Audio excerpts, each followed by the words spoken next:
বসবাস করে, আর আমরা যারা সমতলে বসবাস করি, আমাদের সবার পরিচয় আমরা বাংলাদেশের নাগরিক। এবং জুলাই জাতীয় সনদে আমাদের পরিচয় হিসেবে উল্লেখ করা হয়েছে আমরা বাংলাদেশী। এই পরিচয় নিয়ে কারোর আপত্তি থাকার সুযোগ নেই। আছে? আপনাদের কাছে আমার প্রশ্ন, এই পরিচয় নিয়ে কারোর আপত্তি আছে?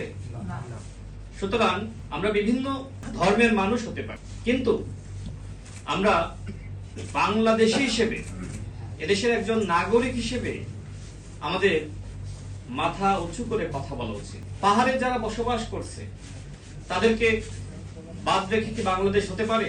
আবার যারা আমরা সমতলে বসবাস করছি আমাদেরকে বাদ নিয়ে বাংলাদেশ হতে পারে না।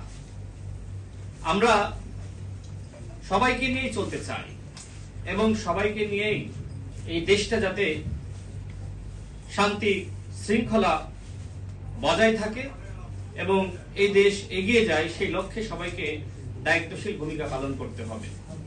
আমি যে পজিশনে আছি সেখান থেকে তো আসলে অনেক বিষয়ে মন্তব্য করা যায় না এবং উচিত নয়।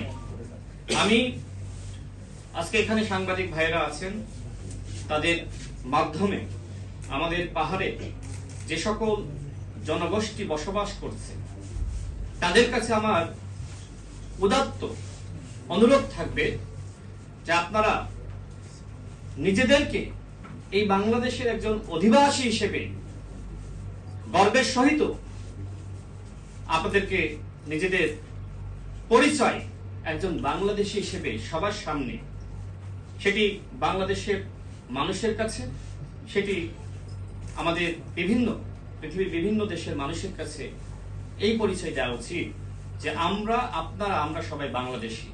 আমার মনে হয় যে শহীদ প্রেসিডেন্ট জিয়াউর রহমান তিনি কিন্তু এই সমস্যার সমাধান করে গেছেন। এই যে জাতীয়তাবাদের যে দর্শন, সেই দর্শন এমন একটি দর্শন যেখানে বিভিন্ন মত এবং পথের মানুষ, বিভিন্ন ধর্মের মানুষ, এটি নিয়ে যে সময় একসময় দ্বন্দ্ব সৃষ্টি হয়, তখন এই সকল দ্বন্দ্বের ঊর্ধ্বে গিয়ে যে পরিচয়, যে দর্শন, যে আদর্শ আমাদেরকে সেই সংকট থেকে মুক্তি দেয়, সেটি হলো জাতীয়তাবাদের দর্শন।